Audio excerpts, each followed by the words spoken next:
Ny lohahevitra araka ny fahafatatsika androany dia ny fiverenan'ny tompo. Ity lohahevitra ity dia efa saika eritreretiko hoe atao any amin'ny rehefa telo mba mahay mamaky baiboly tsika vao miditra amin'ilay izy satria taolataolana ilay izy. Fa noho ny fangatahany maromaro tamin'ny desambra dia ataontsika ilay izy. Ohatra ny tsisy hitako eto ilay nangataka tamin'izay afa-tsy anankiray ihany ariariana ary fa tsy olona n'izany fa alefantsika foana satria ilaina ny fiverenan'ny tompo. Tsy vitany hoe ilaina fa zava-dehibe ny fiverenan'ny tompo. Dia ny anomboantsika azy izay mahazava-dehibe ny fampianarana momba ny fiverenan'ny tompo izay aloha. Tsy ilay resaka hoe nisy nangataka fotsiny izany fa tena fampianarana zava-dehibe io ao anaty baiboly. Ny hojerentsika indray mijery ao amin'ny testamenta taloha dia ny atsasaky ny faminaniana ao amin'ny testamenta taloha momba ny Mesia, fahatongavan'ny Mesia sy ny ohatr'izany ny atsasany dia miresaka momba ny fiverenan'i Jesosy Kristy. Izany hoe mbola tsy tanteraka. Ny atsasany efa tanteraka tamin'ilay Jesosy Kristy tonga tetỳ ambonin'ny tany. Fa ny atsasany mbola tsy tanteraka. Dia izay anisan'ny profo hoe tena mbola zava-dehibe ny fiverenan'i Jesosy Kristy satria afahantsika mahazo ny faminaniana marobe ao amin'ny testamenta taloha momba ny Mesia. Misy faminaniana betsaka ao amin'ny testamenta taloha fa ny momba ny Mesia no resahantsika eto dia mbola betsaka izany tsy tanteraka satria miandry ny fiverenany. Raha aty amin'ny testamenta vaovao indray ny jerentsika dia jereo tsara fa misy andininy rehefa natao ny fanisana dia 7:700 ny andininy resaka ny fiverenan'ny Jesosy Kristy aty amin'ny testamenta vaovao. Betsaka izany 7:700 ny andininy resaka an'io ary saika ahitana azy avokoa ny boky rehetra ao anatin'ny testamenta vaovao. Ilay 7:20 izany dia ny 3:20 angambany no ahitana anazy fa ny tsy miresaka ny fiverenan'i Jesosy Kristy dia amin'ny bokin'ny Galatiana izay miresaka iadivan'ny Paoly momba an'ireo izay fatrapifikitra amin'ny lalàna. Dia iny ny adivany fa tsy miresaka ny fiverenan'i Jesosy Kristy izy. Ny Jaona faharoa sy ny Jaona fahatelo koa tsy miresaka ny fiverenan'i Jesosy Kristy ary niresaka ny fanaovan'i Paoly tamin'ny Filemona koa izay ihany tsy miresaka ny fiverenan'i Jesosy Kristy miboky ao amin'ny testamenta vaovao fa miresaka azy daholo. Raha izay abetsaky ny firesahana momba ny fiverenan'i Jesosy Kristy ao amin'ny testamenta vaovao izay izany dia azo ilazana fa zava-dehibe io. Ka raha te ahay hamaky baiboly ianao dia tsy maintsy hainao no mamaky ny ahoana ny fiverenan'i Jesosy Kristy mba hahatonga anao mahay mamaky baiboly satria betsaka ny andiny miresaka an'izany ao anaty baiboly. Anisan'ny jerena teto na tonga ny olona nangataka an'io dia ny Matthieu 4:20 sy 5:20. Nisy maromaro izy hatseriana atsy raha ohatra ka tsy teo ianao na tsy mbola nananao ilay fampianarana. $10 ny vidiny photocopie izay $10 izay dia mifandraika be amin'izay. Matthieu 4:20 sy 5:20 izay ity fianarana izay ataontsika androany ity. Ny zavatra mitranga amin'ny fiverenan'i Jesosy Kristy dia izao. Izy io mbola ho avy. Tsy mbola mitranga izany fa mbola faminaniana ny vakitsika. Dia rehefa faminaniana ny vakitsika dia mbola sarotra maminany sy mahafantatra hoe ohatry ny ahoana izay fiverenan'i Jesosy Kristy izay. Izay ny olana ao anatin'ilay izy. Sarotra mahafantatra hoe ohatry ny ahoana. Dia miezaka maminaviana ny rehetra amin'izay andininy be dia be miresaka an'izany ao anaty baiboly. Dia misy zavatra maro tsy hitovizany mpandinika soratra masina. Samy kristianina ireo samy maminaiky ny baiboly ho tenin'Andriamanitra ireo ary samy voavonjy. Fa na samy voavonjy ary samy mpandinika baiboly ary dia tsy mitovy ny fijerin'ny olona nyty fiverenan'ny tompo ity. Zay zany mila azontsika izay. Dia ho jerentsika ilay hoe inona mahasamy hafa azy rehefa avy eo na izany azy. Dia misy teboka anaky 7 reto ho jerentsika.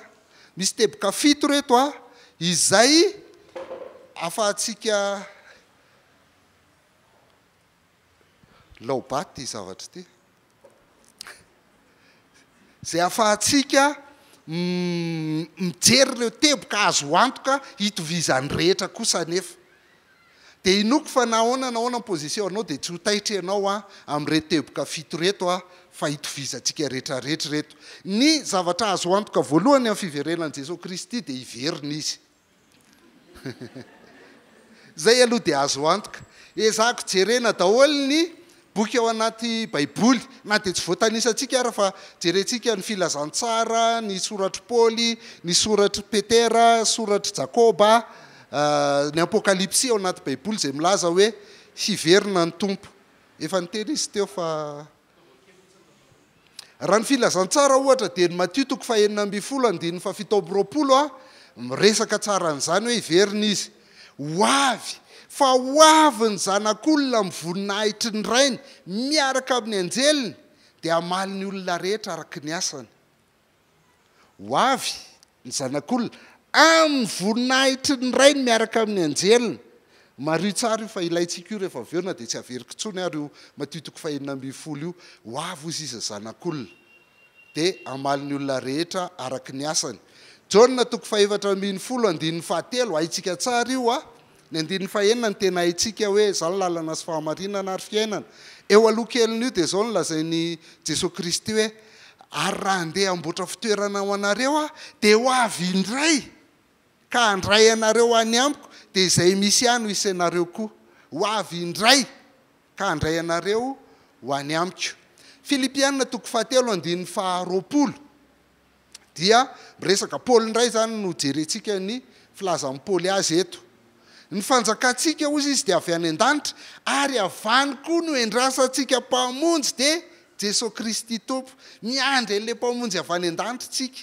dia ilay Jesosy Kristy ho avy izy zany matoa izy andrasantsika Petera voalohany 1:7 be dia be fa tsongatsonga itsika satria mbola betsaka no resahantsika dia tsy aro vita izy rehetrarehetra Petera voalohany 1:7 dia zao ny teniny hoe mba ho antom-piderana sy voninahitra ary fankalazana amin'ny isehoan'i Jesosy Kristy ny finoanareo voazahatoetra zany hoe voninahitra ho fankalazana amin'ny fisehoan'i Jesosy Kristy ny finoanareo voazahatoetra zay tsara lavitra le finoanareo zany ny tsara lavitra no velo amena mety ho simba na dia voazahatoetra tamin'ny ato fa azy mahaliana antsika eto dia ozy izy hoe mbola iseho i Jesosy Kristy Jaona ndray Jaona voalohany 1:2 ry malala ankehitriny aza dia zanak'Andriamanitra sika nefa tsy mbola naseho zay ho toetsika ratray fantatrika fa rehefa miseho izy dia ho tahaka azy sisy ka ho hitantsika izy amin'izay tena maizy azy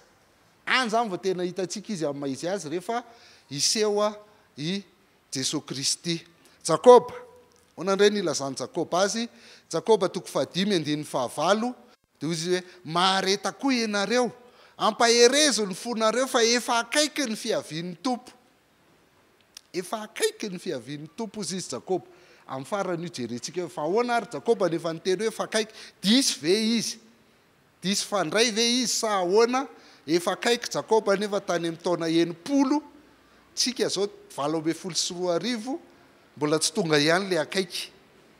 dia ho resahantsika zay rehefa avy eo fa zay le fijeriny azy ny teboka faharoa zay hitovizany rehetra dia zao hoe ahita azy ny olona rehetra rehefa hiveriny Jesosy Kristy dia ho hitan'ny olona rehetra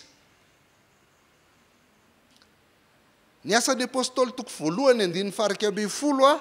rehefa izy niakatra any an-danitra no jerentsika ahitantsika an'izay hoe manahoana izy rehefa hiverina vakitsika manomboka amin'ny 9:10 izy afahantsika mahazo azy tsara hoe lay Jesosy Kristy niakatra any an-danitra io ary raha mbola nandinika ny lanitra izy ireo tamin'ny nandehanany Jesosy nandehanany zany dia indreo nisy roalahy teo anilany ny akanjo fotsy ary niteny hoe tyle izy ry lehilahy Galiliana nahoana no mijanona eto mijery ny lanitra ianareo iny Jesosy zay nampakarina niala taminareo any an-danitra iny dia mbola ho avy manina ozy izy tahaka nahitanareo azy niakatra ao hita izy niakatra dia ohatr'izay nahitana azy niakatra izay koa no ahitana azy iverina. Iny Jesosy izay nahampiakarina niala taminareo any an-danitra iny dia mbola ho avy indray tahaka ny nahitanareo azy niakatra ho any an-danitra. Zay zany. Fanampiny Matio 5:7-7 efa hitantsika kely io tary amin'ny Matio rehefa niresaka momba ny amin'ny Kristy Sandriko Jesosy Kristy dia nilaza kely an'ity 7:7 hoe tahaka ny tselatra avy any antsinanana ka hitatra any andefana, zany hoe mahita daholo zao rehetrarehetra zao, dia tahaka izany ny fihevian'ny zanak'olona. Ho hitany rehetrarehetra na any any antsinanana ny any andrefana dia ohatr'izay ny fihavian'ny zanak'olona. Ety ngamba tena manamafy azy tsy azo lavina ntsony ny Apokalipsy 1:7 hoe iverina ny tompo ary ho hitan'ny olona rehetra. Indro avy eny amin'ny rahony izy ary ahita azy ny maso rehetra na dia izay nandefina azy ary hitomany azy ny firenena rehetra amboniny tany. Eny, amen. Zany hoe na le olona efa maty efa ela be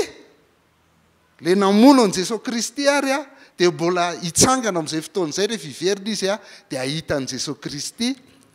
avy eny amin'ny rahony lanitra. Zay hifanekeny rehetrarehetra zay fa iverina ny tompo ary ho hitan'ny olona rehetra izy. Fahatelo dia zao hoe io fiverenana io fiverena amboninahitra. Tsy tahaka n'ilay fahatongavany voalohany izay manetry tena tany an-tranon'omby ka tsisy nandray azy ny tranom-bahiny, fa eto kosa tena amboninahitra ny fahatongavany. Ny Tesalonianina voalohany 4:9-10 no miresaka an'izay manao hoe fa ny tompo izy tena no io izy tena mihitsy no hidina avy any an-danitra tahaka ny baiko, miaraka amin'ny baiko sy ny feon'arkanjely ary ny trompetran'Andriamanitra, koa izay maty ao amin'ny Kristy no hitsangana aloha. Io zany mahatonga an'ireto hoe ahita azy na le maty ao amin'ny Kristy ary satria ireo hitsangana aloha. Fa rehefa mandeha ny président république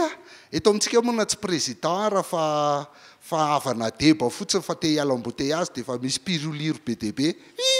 dia fa olona manamboninahitra zay. Dia ohatr'izay koa ny Jesosy Kristy misy baiko feon'arkanjely sy ny trompetran'Andriamanitra rehefa tonga izy. Le Matio 5:9 le vakitsika voalohany indrindra efa nilazan'izay hoe amboninahitra amin'ny fahatongavany. Amboninahitra. Luka 20:7 koa dia miresaka an'izay hoe amin'izany dia ahita ny zanak'olona tonga eo amin'ny rahony amikery sy voninahitra lehibe izy. Tonga eo amin'ny rahona amikery sy voninahitra lehibe. Tsy mitovy amin'ilay fahatongavany voalohany zany ity fa tena amboninahitra. Faefatra, ny fiverenan'i Jesosy Kristy no hitondra famonjena tanteraka ao atsika. Itsika zao efa voavonjy fa mbola tsy voavonjy. Fa voavonjitsika déjà et pas encore. Nous sommes déjà sauvés mais nous ne sommes pas encore sauvés. Voavonjitsika zao satria zay mandray an Jesosy Kristy, zay manana an Jesosy Kristy ho tompo sy mpamonjy azy dia voavonjy. Zay ilazay Baiboly fa tsy voavonjy loatra tsika satria mbola marary, mbola nona, mbola alaim-panahy, meny mbola mety manota ihany koa ary. Dia ohatr'izay. Fa rehefa miverina Jesosy Kristy dia eo tena tanteraka ny famonjenantsika. Tesalonianina voalohany 4:9-7 dia miresaka an'izao hoe rehefa afaka zany toy an'le teo io. Rehefa afaka zany le hoe rehefa tonga izy zany ka mitsangana amin'ny maty dia isika izay velona, ny maty zany efa nitsangana voalohany, dia isika izay velona ka mbola eo no akarina hiaraka amin'ireo eny amin'ny rahona, hiaraka amin'le maty efa nitsangana tamin'ny maty zany. Akarina hiaraka amin'ireo eny amin'ny rahona hitsenan'ny tompo any amin'ny habakabaka, dia ho any amin'ny tompo mandrakariva isika. Zay zany tsika vao tena miaraka. Zao tsika efa miaraka amin'ny tompo fa na miaraka amin'ny tompo ary ianao dia mbola ozy izy ianao raha ohatra ianao mba sipa kely dia efa le bebe kely ihany dia ozy izy ianao tena irery mihitsy tsy azo atao mihitsy ny mampahery ianao manao hoe efa manana an Jesosy ianao fa nga Jesosy mahasolo olo lery. Fa rehefa any an-danitra zay vao tena miaraka amin'ny Jesosy dia lery miala any daholo na manambady ianao na tsy manambady dia miala any lery. Tsy vady tsony zany ny tadiavinao rehefa any fa efa izy fa fofombadiny ianao, efa vadiny ianao rehefa any. Hiaraka amin'ny mandrakariva tsika dia miteny mihitsy izy hoe mifampionono ianareo amin'ireo teny ireo. mampionina atsika zany raha ao anaty fahorintsika ao anatinina fa rehefa miverina ny tompo afaka daholo ny problème rehetra. Romanina toko 7:7 sy 7:20 dia mbola miresaka ihany koa ny amin'ny izay famonjena tanteraka atsika izay. Ny 7:20 teneniko kely aloha ahitantsika azy. Ozy izy fa izao zavatra rehetra zao dia samy maniry fatratra ny ampisehoana ireo zanak'Andriamanitra. Izao zavatra rehetra zao zavaboary io zany. Ilay noariana kanto tamin'ny Genesis toko 1 dia mijaly. Tsereo nefa fampijaliana anaovantsika azy amin'ny setroka sy ny zavatra isan-karazany doro-tanety ny rehetrarehetra dia mijaly ny zavaboary. Dia maniry fatratra izy ny verenan'i Jesosy Kristy satria rehefa miveriny Jesosy Kristy dia eo vao hita hoe izy avy le tena zanak'Andriamanitra, le miara-miainga miaraka aminy le hoe hitsehina azy eny amin'ny rahoan'ny lanitra ozy izy ny Tesalonianina 1:4 teo. Eo vao hita zany ny zanak'Andriamanitra. Eto tsy grand Z nolazainy fa ireo zanak'Andriamanitra zany hoe tsika voavonjy. Any zay vao tena hita ny momba atsika. Andininy fa io zany miresaka zavaboary izy eto 19:23 izy zay vao tena miresaka momba atsika. Tsy zany koa fa isika koa izy enina dia manana voalombokatra fanazy. Zay le mahavoavonjy atsika satria fa manana fanahy masina ao anatsika. Fa io mbola voalombokatra, mbola voasantatra ihany fanahy masina ananantsika io manetsa be mbola ho avy rehefa tonga ny tompo. Na dia manana voalombokatra fanahy sika izy dia mbola miseto ao anatsika. Io le niresako teo. Mbola misentotsika, mbola mararitsika, mbola nonontsika, mbola vizantsika, mbola manototsika, mbola malahelontsika, mbola tezitsika, mbola alaim-panahtsika, mbola rehetrarehetra, mbola misentotsika ao anatitsika. Fa mbola miandry n'le tena fananganananaka le tena miseho amin'izay tsika le hoe zanak'Andriamanitra 100 isan-jato. Mbola miandry izay tsika. Ka izay fananganananak'izay dia izay ny fanavotana ny tenatsika. Izao mbola ny fanahintsika ny vovonjy. Fanahintsika ihany ny vonjena. Fa ny tenatsika mbola io marary io. Fa rehefa miveriny Jesosy Kristy dia izay ny tenatsika vao avotana. Afaka amin'ity tenatsika ity tsika dia hovaina amin'izay ity tenatsika ity lasa tsy marary tsony, tsy manota tsony fa lasa mitovy endrika amin'i Jesosy Kristy tanteraka tsika amin'izay. Dia mbola miandry izany zavatra zany fiverenan'i Jesosy Kristy zany tsika satria amin'izany ny famonjenantsika zay vao tena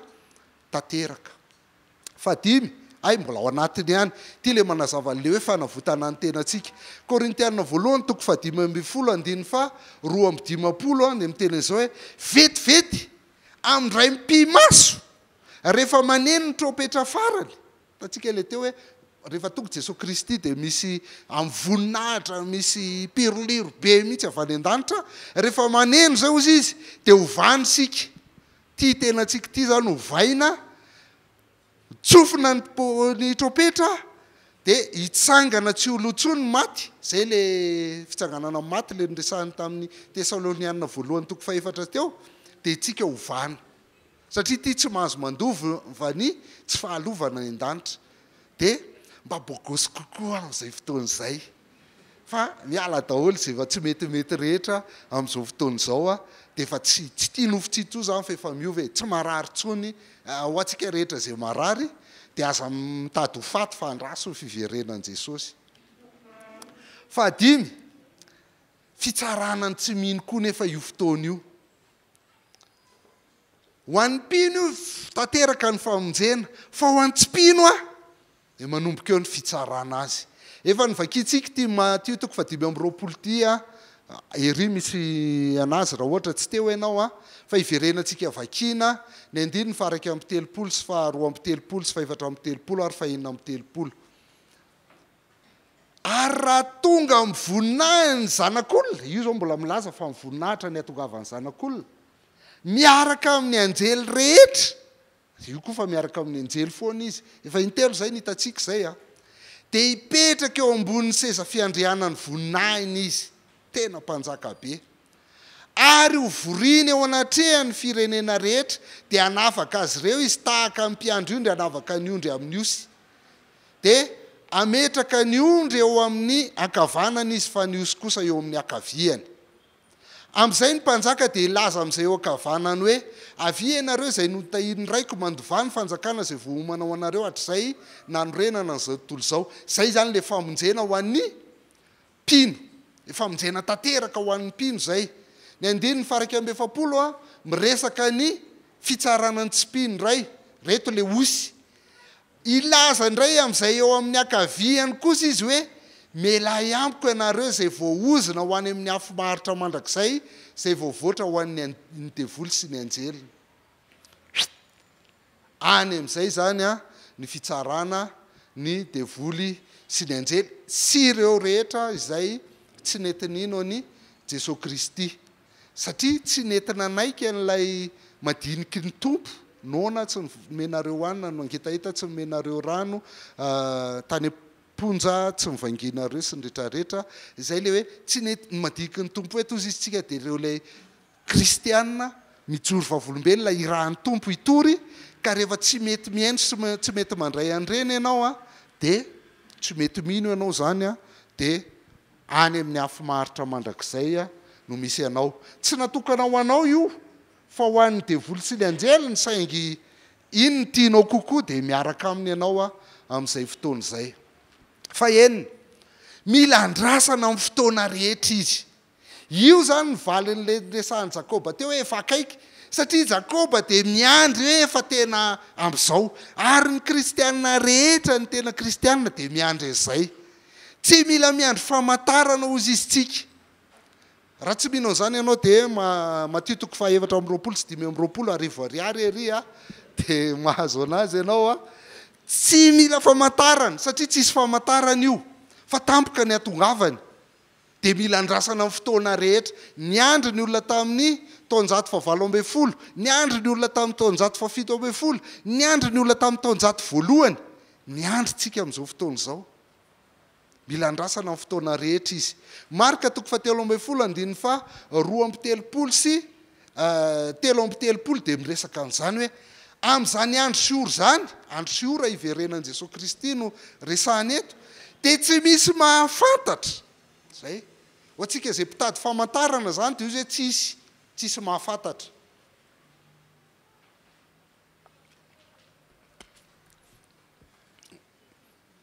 mitovy ihany ny aviny hoe famantarana sy mahafantatra tsy misy ozy izy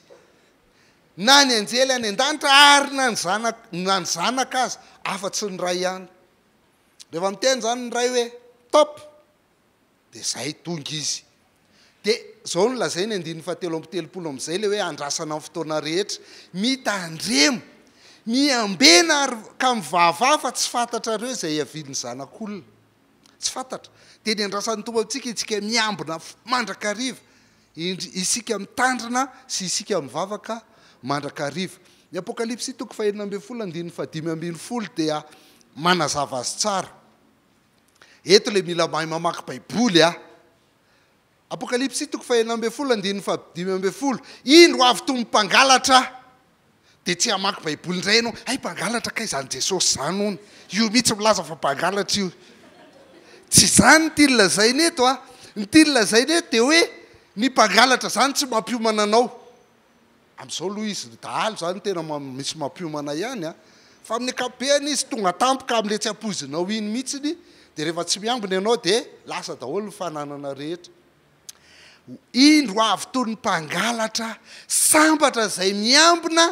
ka miaro ny fitafiny fa ndrao mandeha mitanjaka izy ka ho hita ny fahamenarany zay fotoana rehetra iainantsika zany dia tsy miandry famantarana hoe iny tokoa fa misy horotany be ho avy ny tompo tao ibebakaingana zay mihitsy le tsy tiany tompo zay fa ianao naity tsara eo anatrehany hoe non mety ho avy foana izy noho izany dia za dia vonona foana fa tsy hoe rehefa misy olana ihany zay vo mibebakaingana zao dia ho avy ny tompo zay le tiany atongavana ao anatin'io mila andrasana amin'ny fotoana rehetra izy ary ny fahafito farany a dia zao hoe isy lanitra vaovao sy tany vaovao amin'izay fotoana izay dia isy lanitra vaovao sy tany vaovao a aitsika tsara ny apokalipsy toko fa raiky amin'ny roapolo andiny voalohany ny Isaia toko fa enimpolo koa miresaka an'izay fa mila dinihana tsara ny Isaia vao tena hitanao zany zavatra zany ary nahita lanitra vaovao sy tany vaovao efa lasa ny lanitra voalohany sy ny tany voalohany ary ny ranomasina dia tsy nisy intsony efa tena zavatra vaovao mihitsy amin'izany ny ranomasina eto mila azontsika ino andika ny ranomasina ao anatin'ny apokalipsy symbolika foana ny azy nilazany azy fa tsy hoe manararoatra milomano zao fa tsisy ranomasina ntsony any an-danitra hitantsika fandehan'izany rehefa mianatra apokalipsy tsika eto zany le zavatra anankifito miresaka ny fiverenan'ny tompo voalohany iverina izy zay zany aloha azo antoka manaiky an'izany daholo kristianina rehetra fa iverina izy faharoa ho hitan'ny olona rehetra izy rehefa miverina manaiky an'izany daholo kristianina rehetra fatelo amboninahitra ny fiverenany fa tsy le manetry tena rehetra nomby tahaka ny talohantsony fa efatra antsika vao tena voavontsy tanteraka antsika vao tena milamina amin'ny fiainantsika fa zao mbola ady fahoriana ety amin'izao tontolo zao izy te fampanantenana tsara be nke napetraka Jesosy ety amin'izao tontolo zao no hitanareo fahoriana mbola tsara nohizay hoe matoky fa za efa nandresy zao tontolo zao fa rehefa any an-dantritsika dia famonjena tanteraka fa amin'izay fotoan'izay kosa mipino dia ho tsarainy rehefa tsy mety mino tsy pino azafady rehefa tsy mety mino izy dia fitsarana ny miandry azy ka noho izany dia mila andrasana amin'ny fotoana rehetra mila vonona mila miambina amin'ny fotoana rehetra tsika efa mety ho avy izy amin'ny fotoana rehetra tahaka mpangalatra dia izay foana nilazain'ny ten'Andriamanitra hoe ho avy faingana takis ny dikany eo amin'ny teny grika avy amin'izay ny natonga ny hoe taksi faingana dia mandeha mety tonga amin'ny fotoana rehetra izy fa fito isy ny lanitra vaovao sy tany vaovao amin'izay fotoan'izay raha izay ny azo antoka dia ity kosa ny tsy itovizana resaka kely tsy maintsy miresaka kely an'ity tsika fa lalovako aingana be ty zavatra ity satria tsy io no hijanonantsika fa zavatra tsy mampitovy io dia lalovantsika ingeza be ny tsy itovizana dia ity resaka arivo-taona ity fa na tsy mitovy amin'io raha ny kristianina betsaka tsy ny rehetra fa betsaka dia tsy maninona satria rehefa tonga izy hitantsika roviana ny arivo-taona hoana ny arivo-taona any mahita azy fa misy kristianina indray nefany tena manindry mafy hoe tsy maintsy zao ny fandehan'io dia betsaka aminareo ny voasarika izay fampianaran'izay fa tiako ampianarina antsika hoe misy fijery hafa fa tsy le fijery hitanareo foana any amin'ny Facebook sy any amin'ny internet ihany akory ny fijery fa lalovantsika izy ataoko aingana be fa kitsika aloha le teny misy an'le hoe arivo-taona tsisy afa-tsy apahana toko ao amin'ny baiboly dia ny apokalipsy toko faharoapolo andiny voalohany ka hatramin'ny fahafolo ihany no miresaka an'io arivo-taona io anaty baiboly tsisy afa-tsy io dia lasa io adevitra be nefa ny avy eo dia vakiko izy dia avy eo tsika manazava amin'ny position anaky telo dia miditra zavatra hafintsika avy eo ary hitako fa indro nisy anjely nidina avy tany an-danitra nanana fanalahidiny lavaka tsy hitanono sy gadra lehibe teletanany no samborina ilay dragona dia ilay mena ranatra anainy dia ny devoly satana ka nafato ilay arivo-taona na nipiazy ho any amin'ny lavaka tsy hitanono izy ka nidiny zany dia nasiany tombo-kasety eo amboniny mba tsy amitahan'ny firenena maro intsony mandra-patapitry ny arivo-taona rehefa afaka izany dia tsy maintsy hovahana kelikely aloha izy ary nahita sedra fiandrianana maro nisy mipetraka teo amboniny ary nomena fahefana itsara izy ireo hitako koa ny fanahin'izay ny tapahan-dono ny fanambarana an' Jesosy ny tenin'Andriamanitra ary zay rehetra tsy lekoaka teo anoloan'ny bibidina teo anoloan'ny sariny ary tsy nandray ny marika eo amin'ny andriny na eo amin'ny tanany velona indray izy ireo ka niara-nanjaka tamin'i Kristy arivo-taona fa ny sisa maty dia tsy mbola velona mandra-patapitra ny arivo-taona zay ny fitsanganana voalohany sambatra tsy masina zay manana anjara amin'ny fitsanganana voalohany ireo dia tsy mba hanana ny fahafatesana faharoa fahefana fa ho mpisoron'Andriamanitra sy Kristy ireo ka hiara-manjaka amin'ny arivo-taona ary rehefa tapitra ny arivo-taona dia hovahany satana ho afaka amin'ny tranomaizana ny toerany ka ivoaka mitaka ny firenena eny amin'ny vazatady efatra dia goga sy magoga mba amory azy ho amin'ny ady tahaka ny fasiky ny ranomasina nisany ary niakatra namakivaky ny tany manontolo izy dia tobon'ny olona masina sy ny tanàna malala nisy afo anefa nidina avy tany an-danitra ka nandany azy ary ny devoly izay namitaka azy dia natsipy tany amin'ny fahary afo sy solofara izay misy ilay bibidisy ny mpaminany sandoka koa ary ampijaliana andro manalina mandrakizay ireo io andinina io zany manahirana mpandinika soratra masina hoe aiza ho aiza satria eto izy tsy miresaka ny fiverenan'i Jesosy Kristy aiza ho aiza ny fiverenan'i Jesosy Kristy ny misy an'io arivo-taona io dia misy fijery anankitelo reto na izany ary hoa dia averiko amintsika mifanaiky ry zareo hoe tsy fantatsika zany zao mipozisio anay fa raha zao ny ianareo dia tsy maninona fa sampinontsika dia afaka miaraka mifanompy ihanytsika tsy mifanenjikintsika tsy mifanaratsy any amin'ny Facebook tsika na tsy mitovy ary ny hevitritsika zay ny an'izy anankitelo reto ny fijery voalohany dia ny fijery antsoina hoe amillenarista millenarisme io zany le hoe arivo-taona arivo-taona millenarisme ny dia io io le antsoina hoe privatif zany hoe milaza hoe tsisy le izy ny fijery voalohany jerentsika zany dia le fijery olona milaza hoe tsisy zany arivo-taona zany voateotsika namaky azy dia zareo miteny sahady hoe tsisy le izy ohatr'izao ny sariny arivo ariary izy eo misy sariny any raha ohatra ka fa mety sarotsarotra mamaky azy leo mihitsy nareo am'izay apiva tsy maintsy mandeha atahoana mo fa ary mety tokony mpanao piba ohatr'izao mipatiny tia fanekena taloha teto Jesosy Kristy niteraka dia teto izy maty tsy légende io akory tsisy hoe ohatr'izao io fa mba ataontsika fotsiny izy azahoantsika azy teto izy maty dia nitsangana tamin'ny maty dia iny izy niakatra tany an-danitra dia vita zay dia fotoanan'ny fiangonana nidina ny fanahy masina dia fotoanan'ny fiangonana sy fotoanan'ny fahasoavana zao fotoana iainantsika zao dia amin'izao tsika zany le miandry ny fiverenany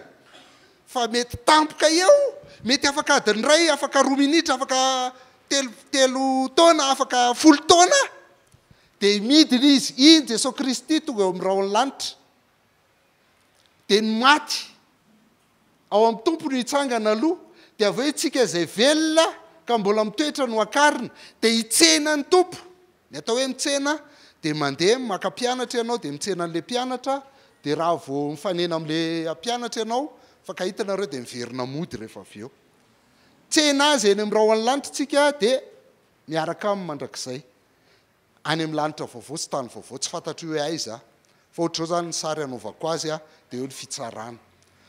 azotsika zay zany io zavatra iainantsika zao io zany raha ny tena marina zany hoe tsy hoe tsisy ny arivo-taona ny filazany azy fa zao fiainantsika zao ny arivo-taona ao anatin'le arivo-taonantsika zao satria ny millenarista dia mamaky ny apokalypsy ho symbolika tsy mamaky inazy ho arabaka teny izy zany fa symbole misy heviny be dia be zavatra teneniny ao anaty baiboly dia zay ny fomba makiny any apokalypsy hoe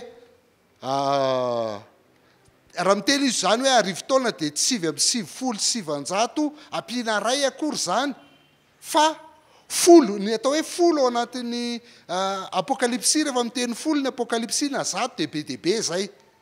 dia le izy folo ampitomboina telo folo tsy ampitomboina telo fa folo intelo folo kubika dia ohatr'izay koa zao ny fomba famakinany hoe 666 dia tsy rehefa mahita sifra enina mifanaraka ianao tonga dia mangovotra hoe 666 tsy zay fa nisa 7 isa fahafenona nisa enina tsy feno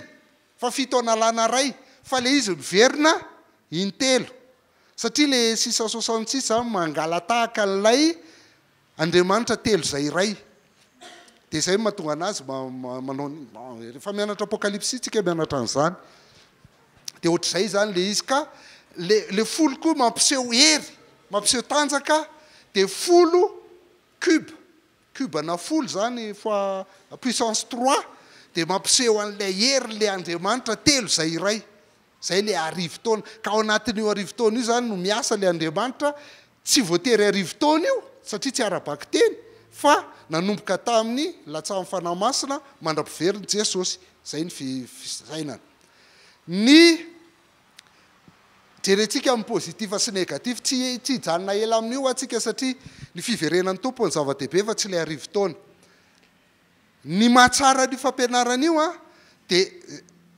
tokony rahany rehetra manaiky fa tsisy afa-tsy toky ray ihany misy azy ao anaty baiboly ary amin'io toky io ara dia any amin'le boky feno symbole indrindra ny misy azy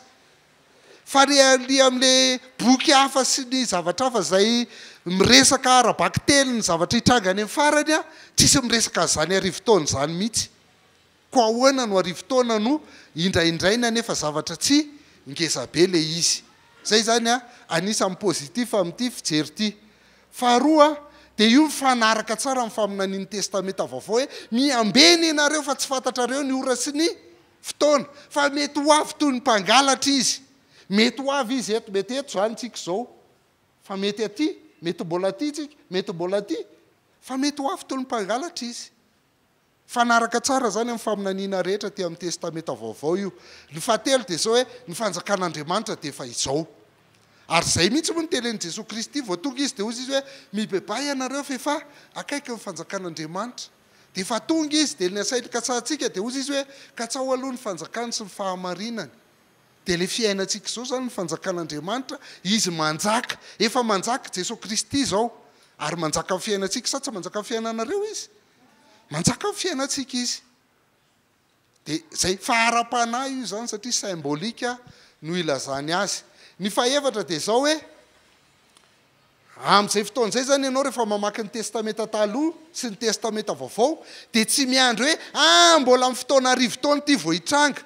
fa ny zavatra rehetra vakianao amin'ny baiboly dia mety miatra ho anao daholy zay koa dia anisan'ny mahatsara ny fijery io hoe tena azoko iainana raisina zao ny zavatra rehetra mitranga ato satria miresaka ho anahy fa tsy miresaka zavatra amin'ny arivo-taona mbola ho avy tsy fantatra hoe roviana ny tonga le izy zay zany zavatra tsara amin'ity fijery amilenarista ty ny olana n'izy ty ny anakianan'ny hafa azy dia ozy izy ry zareo hoe tsy mampitoy ny apokalipsy toko 7:20 sy toko 20 hoe ahoana ny mahalozika an'izany ny 7:20 ve tsy eo alohan'ny 20 nefa ny 7:20 zavatra hafa nyresahany dia ny 20 zavatra hafa raha araka ty fijery amilenarista ty rehefa mamaky ny apokalipsy tsika dia hitantsika fandehan'izay dia izy koa izy dia mametra ny fitsanganana maty ho ray fotsiny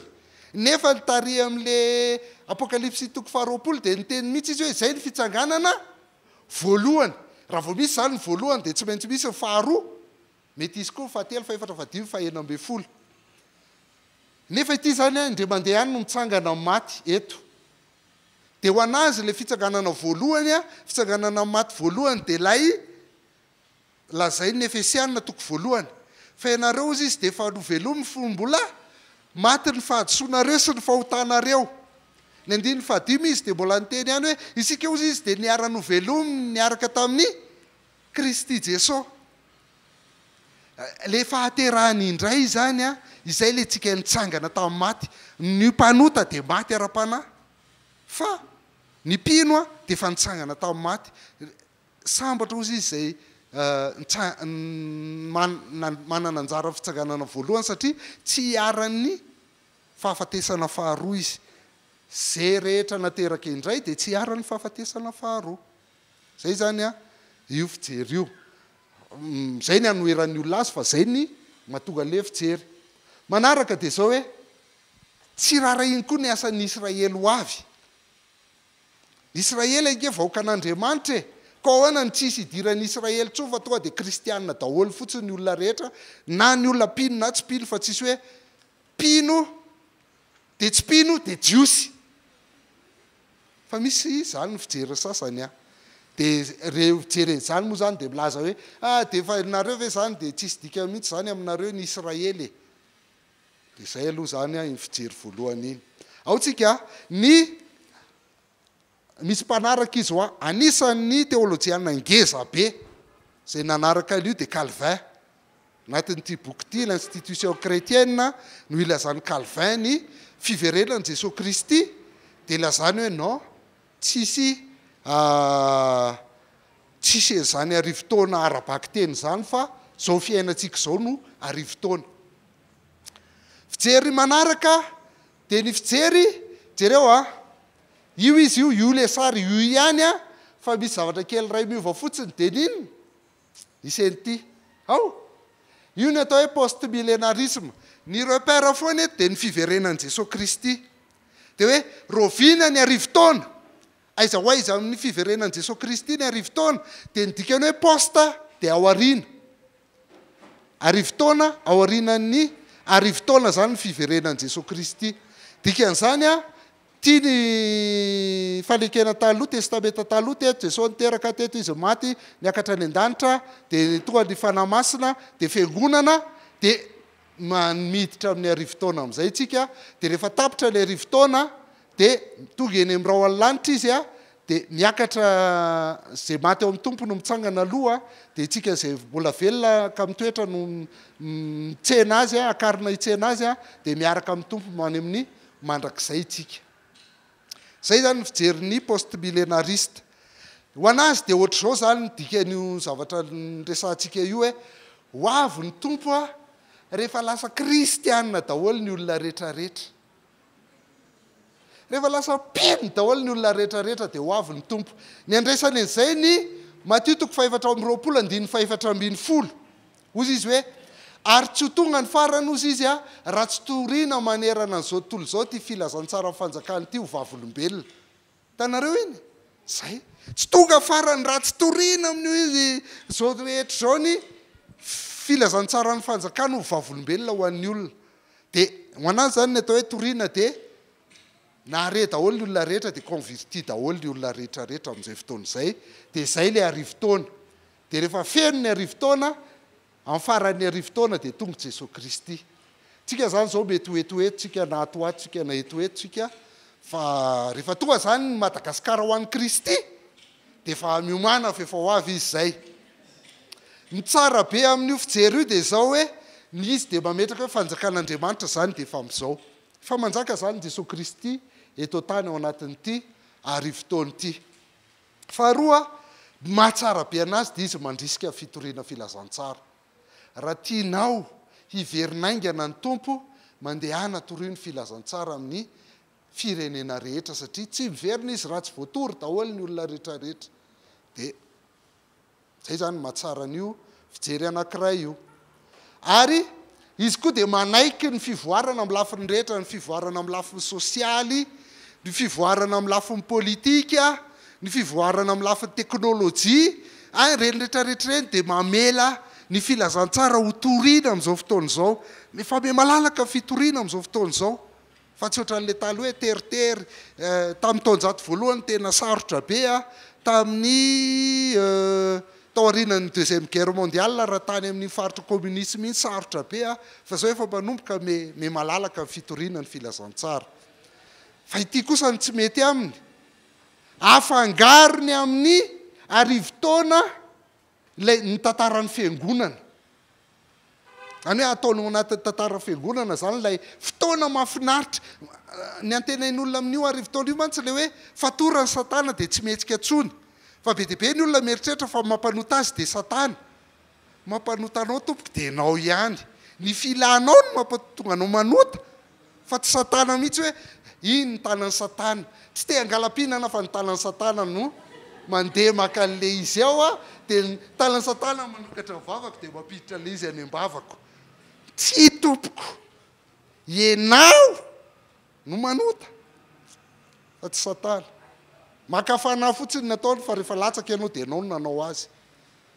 dia afangarony ao anatin'izay zany ny tantara fiangonana le izy koa optimisme matsomitombona loatra zao ny mba jereny lafo sosialy jereo ny fiainany tsy eto Madagasikara fotsiny fa raha zao tontolo izao me mikorosofahana me ratsy tsy zany raha mijeritsika mety tena ny olona mety vola sy ny ohatr'izany me mibaribary zany lafo politika sosialy sy politika manomboka efa eran-tany indray ary dia lasa legalizena ny fanambadiny lasalasa vavy sy vavy. Ity nefa mieritreritra fa etsary zao tontolo zao fa ny zavatra hitantsika maso dia meratsy zao tontolo zao.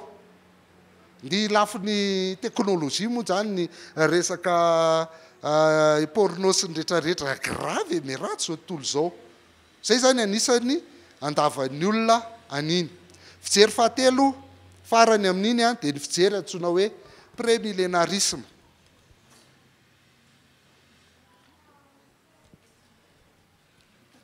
Ny sao dia verinareo hoe olona tsy aninona ny nanao aniny a. Le post-millénarisme teo aloha jerentsika kely. Théologiana ngeza be antsoina hoe Pierre Courtial. Pierre Courtial. Ao anatin'ity boky ity fondement sur l'avenir efa vakiako reo, efa ndinihako reo. Raha manana position koa dia efa connaissance de cause efa nisy safidy be dia be any safidy azy. Fa zatsy ohatranao hoe iny fotsiny ny hitanao dia tonga dia iny izigizinao fa iny ihany tsy maintsy marina. Fa ty efa hitako tsara ty. Dia iazoko azonareo fa tsy d'accord aminazy fa manaja anazy na izany ary. Fondement pour l'avenir ny Pierre Courtial dia manazava tsara ny momba an'io zavatra io.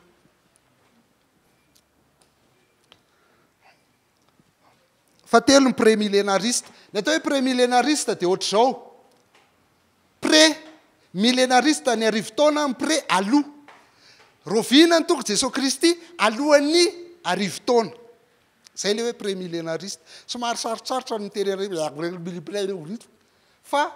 rehefa azontsika fotsiny hoe près de 1000 dia efa mety zay. Arohan'ny arivo-taona hono ny tonga Jesosy Kristy. Dia mieritreritra ny akamaroantsika hoe io le position fa tsy io. Ary le tena olona contre sy andrasako hoe tsy tonga mihitsy satria tsy te hiova hevitra izy. Angamba. Fanekena taloha ty latsakato le taloha. Ty testamenta taloha, ty Jesosy Kristy maty izy, tsangana tamin'ny maty, niakatra any an-danitra, dia nilatsaka fanahy masina dia ty fiangonana. Dia mipetraka tsara io mitovy amin'ilay teo hoe amin'ny fotoana tsy hampozina dia tonga eny amin'ny raolanitra Jesosy Kristy dia ny maty ao amin'ny tompo no mitsangana aloha dia tsika izay velona ka mbola mitoetra no akarina hitsena azy eny amin'ny raolanitra dia hiaraka amin'ny tompontsika fa miverina eto ambonin'ny tany. Arivo-taona dia izy manjaka ny Jerosalema dia zangamba amin'izay mba mety tsy foky tany va nanao zavatra ho an'ny tompo ihany dia mety tsy foky tany. Nareo mety maire, sasany mety chef de région, sasany mety prime ministre, sasany mety filoham-pirenena. Dia samy manana ny toerana nareo rehetra tsika rehetrarehetra miara-manjaka amin'ny Kristy eto ambonin'ity tany ity. Mandritra ny 770 taona ampiana 2 taona. Satria le arivo-taona eto zany tena arivo-taona mihitsy. Ty fitsanganana voalohany ao ampino dia ty fitsanganana faharoa ho an'ny tsipino. Dia vita ny arivo-taona dia zay vao tonga ny mandrakizay. Zay ny prémillénariste. Ho anazy zany dia zao ny atao hoe prémillénariste dia zao hoe fanjakan'ny Kristy arivo-taona eto tany. 999 plus 1. Zay zany no manjaka eto i Jesosy Kristy. Dia mahatsara an'io dia tanteraka tokoa ny faminanian'ny testamenta taloha. Misy fanatanterana na hoe le izy ho avy tampoka na le izy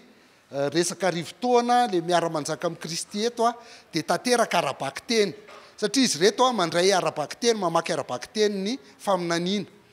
Dia tanteraka tokoa. Zay mahatonga anazy hoe 999 plus zay satria arabaky teny le arivo. Dia mahatsara anazy koa dia hoe na tsy eo azy Satana dia mpanota ny olona. Io le lazaiko teo. Fa itsika mieritreritra foana fa mampanota antsika Satana dia tsy maintsy rehefa miteny Andriamanitra tsy maintsy miteny devoly fa raha tsy zany ohatra ny tsy norme ianao. Kanefa tsy tena hidira Satana satria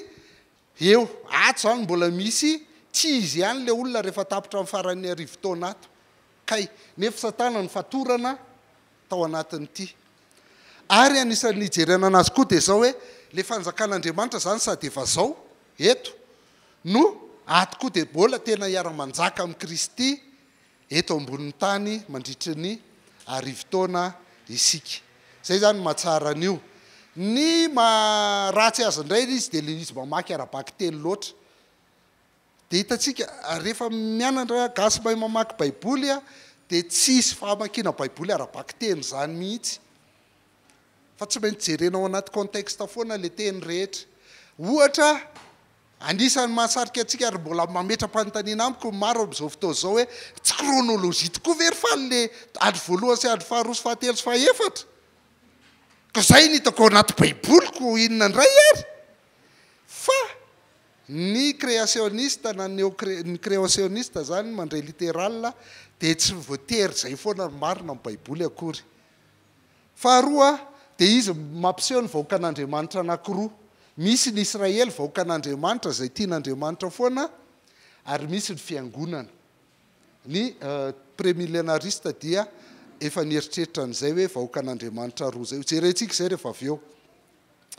ny prémillénariste koa dia mibanjina no avy loatra atiny azy ny jereny dia lasa dino ilay fitombona ato le fiainana ato miaraka amin'ny Kristy le Kristy miara-manjaka aminao fa anao mandresy ny fahotana sy ny rehetrarehetra Kristy ne mampandresy ny fahotana dia tsy hitanao tsony le tsy hitany zareo lay fiainana ato fa ity ny banjininy tsy hitany koa ty very ty fa ty ny banjininy ty zany tsy tena important aminy fa ty ny banjininy dia zay olana amin'ny prémillénariste dia ny olana aminy koa dia tena mifanohatra misy ao le hoe fomba famakina baiboly raha tsy teo ianao dia arivo ariary vidiny a fomba famakina baiboly fa tsy ny testamenta vaovao ndray no interprétenao ny tsy ny testamenta taloha ndray no entinao interprétena ny testamenta vaovao fa ny fanohatra amin'izay satria ny fanambarana dia mivoatra tsikelikely révélation progressive ka ny testamenta taloha dia mbola paoma sary ihany iny fa ny testamenta vaovao ny tena izy dia raha te hanazava ny testamenta taloha ianao zany dia any amin'ny testamenta vaovao fa tsy mifamadika amin'izay ny anazy nefa mba hahafahanao mahazo ny testamenta vaovao dia ny testamenta taloha manazava azy dia zany no jereo tsara amintsika fa sarotra amintsika kokoa mamaky ny testamenta taloha marina zaza tsy marina raha mamaky ny karatra mpiara-mamaky baiboly ianao teo dia namaky ny levitikosy dia enoko fa kendakenda daholo ny akamarony fa rehefa mahay ny hébreu ianao dia ny any amin'ny hébreu ny interprétenao ny levitikosy dia hainao kokoa mora kokoa ny amakinao azy zay ny famakina baiboly fa tsy ny levitikosy ndray nentinao interprétena ny testamenta vaovao zay mazava kokoa ohatr'izay zany io aza mieritreritra nareo fa olona tsy mieritreritra io fa ty Jules Marcel Nicolle précis de doctrine chrétienne boky zay nitaizana na lehibe ana tao amin'ny tompo ity satria hitanao daholo ny fotom-pampianaran'ny kristianina rehetra évangélika rehetra tsotra kely izy satria précis fa mazava tsara ny ao anatiny manangona vola dia raha fa misy mahita ianao any amin'ny librairie dia mividiana aza atao aza tsakanana ny tsy hananana nyity fa tena tsara ity zany dia anisan'ny